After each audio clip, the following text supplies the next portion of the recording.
កូនចង់និយាយអំពីអ្វីរឿងตุ๊កតាឬល្បែងអី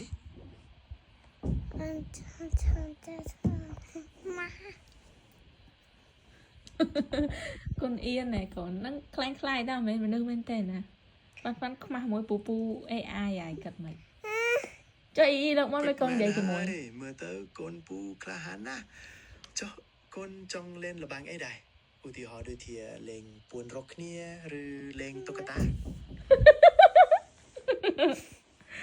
ប៉ាន់អៀនពូ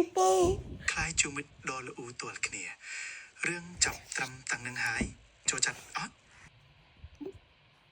កូនក្មេងចូលចិត្តរឿងបែបហ្នឹងមែនអត់ឬក៏ចាប់ចង់ស្ដាប់រឿងអីផ្សេងយើងមិននឹងដែរយ៉ាងហ្នឹងមានតួល្អដាក់ផងធម្មតាស្រឡាញ់នឹងដាក់ស្រឡាញ់ពីសាសែងចាំមិនទៅយាយ